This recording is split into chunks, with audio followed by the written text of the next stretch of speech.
Let me piece together our story from the shreds that are now left. For most it is invisible, long bleached out from the weft.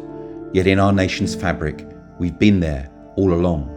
But for us, it's not so easy to answer, where is it I am from? For you, it may be a town, a house, a street, a place. But for us, it may be a direction that we emerged out of in haste. From the north came the summer walkers and the knackin, who some say are descendants of the clans. From the west, the pavy tinsmiths hawking pots and pans. From the south and east came the Romany, from India long ago. Together they met at the margins, and together they did grow. From above came divine inspiration to walk lightly on the land, but below is where we're really from. Our home is where we stand.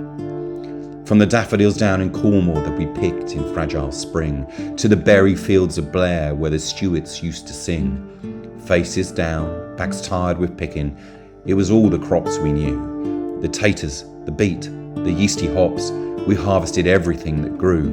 And then there were the blacksmiths who gave ore its useful form. They beat it into horseshoes and ploughshares to work the earth where they were born. Some raised horses, ponies and mules, richly fed them on the hoof. Equine and human wanderers lived in symmetry, with just a sky as roof. We knew each twitch of the flank and ear, each dramatic stamp and nicker. We were hoarse whisperers from birth. They were fast, but we were quicker. At every fair and market, we sold this valued, healthy stock to each farm producing food upon this North Atlantic rock. And when it came to defend this land, we packed our bags and went.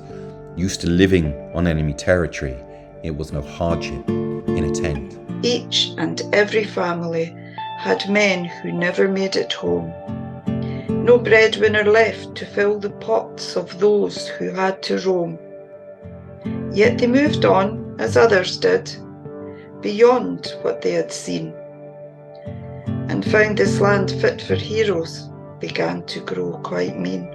At first they closed the commons, the byways and the drove, and took away our stopping places where our ancestors would rove. Reduced to living on wasteland before the councilman appeared, modernity brought misery and everything we feared. They stole our children far away from us to settle other nomadic lands. Our women tried to get them back, but they were deaf to all demands. The plan was to cut the links that bind us deeply to one another, to educate away our connection to the earth, the land, our mother. It worked in part because those we knew grew cold and hard and mean.